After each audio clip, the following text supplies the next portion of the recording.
Welcome to this technical guide on the HP OMEN 01.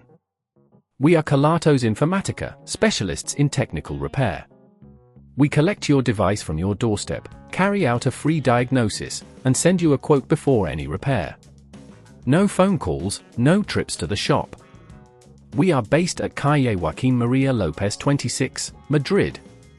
Convenient, transparent and professional. Link in the description. If you've noticed that some keys on your HP OMEN 01 don't respond, you're not alone.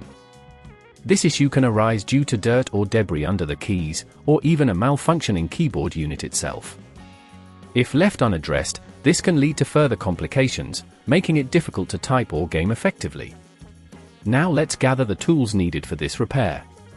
You will require a Phillips screwdriver, a plastic opening tool, and a can of compressed air to clear any debris. Begin by ensuring your laptop is turned off and unplugged. To open your HP OMEN 01 safely, flip the device over and locate the screws securing the back panel. Using the Phillips screwdriver, carefully remove these screws, keeping them in a safe place. Once the screws are out, gently use the plastic opening tool to pry open the back cover. Take your time to avoid damaging the clips. Inside, locate the keyboard connector. It's usually found near the center of the device. If you're not sure where it is, refer to the device's manual or a repair guide online.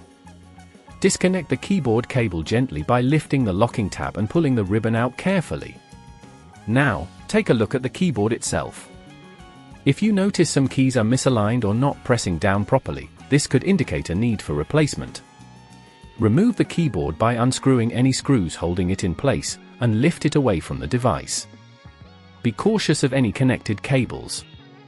If at this point you feel it's getting too tricky, remember that at Kelatos we collect your device from your door and return it fully repaired.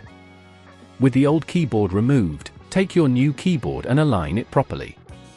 Reattach the cable by inserting it back into the connector and closing the locking tab. Secure the keyboard with screws to ensure it doesn't move around. Now, carefully replace the back panel by aligning it with the clips and pressing down until it clicks into place. Reinsert the screws you removed earlier, being sure not to over-tighten them as this could damage the casing. Once everything is back together, power on your laptop to check if the keys are functioning correctly. If they are, congratulations on a successful repair. To prevent this issue from happening again, regularly clean your keyboard and avoid eating or drinking near your laptop. If you'd rather not risk damaging your device, at Kelatos we collect, repair and deliver back to your door anywhere in the UK. Link in the description.